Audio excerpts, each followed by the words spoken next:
দর্শক আসসালামু আলাইকুম। এর আগের একটি ভিডিওতে বলেছিলাম যে ঘাম হওয়ার কারণ কি কারণে ঘাম বেড়ে যেতে পারে সেটা শারীরিক বা মানসিক। কখন এটা চিন্তার বিষয় বা ঘাম না হলে কি হতে পারে সেটা কোনো সমস্যা কিনা। আজকে কথা বলবো একটি বিশেষ ক্ষেত্রে ঘাম সেই বিষয় নিয়ে। সেটি হচ্ছে যে গাস্টেটরি সোয়েটিং বলি আমরা। অর্থাৎ খাবারের সময় অনেকেরই দেখা যায় যে খেতে বসলেই মাথা ঘামতে শুরু করে। এখন অনেকে আসলে ভাবে যে তার প্রেশার বেশি বা প্রেশার বেড়ে গেছে, অথবা কেউ ভাবেন যে তার ডায়াবেটিসের কোনো সাইড ইফেক্ট এটি। আ মানে আসলে বিষয়টা কি? আবার অনেকে ভাবেন যে রক্তে কোলেস্টেরল বেশি। আসলে এটি একটি অদ্ভুত একটি স্নায়বিক প্রতিক্রিয়া, যাকে আমরা বলি যে গাস্ট্রেটরি সোয়েটিং। সেটি সম্পর্কে তাহলে আমরা একটু করে আলোচনা করি। প্রথমত খাবার সময় আসলে কি হয়? ঘটনাটা কি ঘটে? আমাদের শরীরে সিম্প্যাথেটিক সিস্টেম নামে একটি সিস্টেম আছে, যেটি আ সিম্প্যাথেটিক নার্ভাস সিস্টেম, যেটি সক্রিয় হয় এবং যার ফলে খাবার হজমের জন্য আ লালা নিঃসরণ হয় এবং এটা মানে চিবানোর জন্য লালা নিঃসরণ হয়। কিন্তু কিছু মানুষের ক্ষেত্রে দেখা যায় যে এই স্নায়ু মানে লালা গ্রন্থির বদলে ঘর্মগ্রন্থিকে উদ্দীপিত করে ফেলে। তখন কি হয়? ফলে খাবারের সময় মাথা, গাল, ঘাড়, বগল এসব অংশ ঘেমে যেতে পারে খুব বেশি। সো এর মুখ্য কারণগুলো কি? কারণ হচ্ছে অনেক সময় সার্জিক্যাল কিছু কারণ থাকে। মুখে বা ঘাড়ের কিছু সার্জারি হলে বা সার্জারি পরে ইনজুরি হলে এই সমস্যা হতে পারে। আবার সবচাইতে বড় কারণ হচ্ছে যে দীর্ঘদিনের ডায়াবেটিস। শুনলে অবাক হবেন। যাদের দীর্ঘদিনের ডায়াবেটিস আছে, ডায়াবেটিসের ফলে স্নায়ু ক্ষতিগ্রস্ত হচ্ছে, তাদের একটি অটোনমিক নিউরোপ্যাথি নামে একটি বিশেষ কন্ডিশন হয়। তখন এই ডায়াবেটিস ইনডিউসড অটোনমিক নিউরোপ্যাথির কারণে আ এই স্নায়ু ক্ষতিগ্রস্ত হতে পারে এবং এরকম মাথা তীব্র ঘাম হতে পারে মাথায়।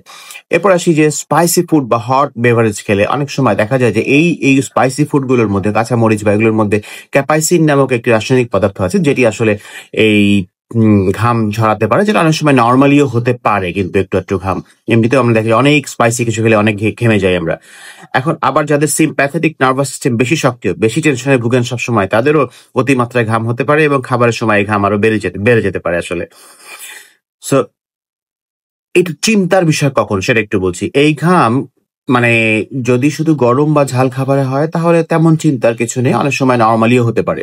কিন্তু যদি নরমাল পানি, খাবার, সাধারণ খাবারেও হয়, তাহলে আসলে বিশেষ করে ডায়াবেটিস বা স্নায়ু রোগ যাদের আছে তাদের ক্ষেত্রে চিকিৎসকের পরামর্শ নেওয়া অতি জরুরি। সেক্ষেত্রে একটু ট্রিটমেন্ট নিতে হবে এবং শরীরের অন্যান্য প্যারামিটার গুলো চেক করতে হবে আসলে। চোখের চারপাশে, কানে, ঘাড়ে যদি খুব বেশি ঘেমে যায়, সাথে যদি মাথা ঘোরা হয়, দুর্বলতা হয়, ব্লাড প্রেশার খুব বেশি ওঠানামা করে, হ্যাঁ? তাহলে দেখা যাবে যে অন্য কোনো মানসিক রোগ নাই, কিন্তু ব্লাড প্রেশার বেশি ওঠানামা করছে। ওরকম ভয় নাই তীব্র, হ্যাঁ? বেশি ভয় পায় না, প্যানিক অ্যাটাক নাই। তারপরেও ব্লাড প্রেশার অকারণেও বাড়ছে, কমছে এবং বেশি ঘামছে। তাহলে অবশ্যই সেটি শারীরিক একটি গুরুত্বপূর্ণ ঘটনা এবং সেটাকে মনোযোগ সহকারে বিবেচনা করে, গুরুত্ব সহকারে বিবেচনা করে ডাক্তার দেখাতে হবে আসলে। সবার শেষে আমরা বলতে চাই যে প্রতিকার কি? প্রতিকার হচ্ছে যে তাহলে এ ধরনের ক্ষেত্রে ওই চিকিৎসা তো নিবেনই আপনি। এছাড়া ঝাল বা গরম খাবার একটু এড়িয়ে চলতে হবে। অ্যালকোহল যদি কারো অভ্যাস থাকে কমাতে হবে, কফি কমাতে হবে। আ সাময়িকভাবে অ্যান্টিপারস্পিরেন্ট যেমন অ্যালুমিনিয়াম ক্লোরাইড জাতীয় এগুলো ব্যবহার করা যেতে পারে। ঘাম রোধক আ বা যেই ব্যা অ্যান্টিপারস্পিরেন্ট বা ডিওডোরেন্ট যেগুলো বগলে, আন্ডার আর্মে আমরা ব্যবহার করি, বা অনেক সময় অ্যালুমিনিয়াম ক্লোরাইড সলিউশন পাওয়া যায় বাজারে। সেগুলো অনেক সময় ইউজ করা যেতে পারে। আ অনেক সময় এর আগে ভিডিওতে বলেছে বটুলিনাম টক্সিন, সেটা দেওয়া যায় অনেক সময়। এটা নিউরোলজিক্যাল ইন্টারভেনশন একটা। এছাড়া চিকিৎসকের পরামর্শে অনেক সময় অ্যান্টিকোলিনার্জিক কিছু ওষুধ ব্যবহার করা যেতে পারে।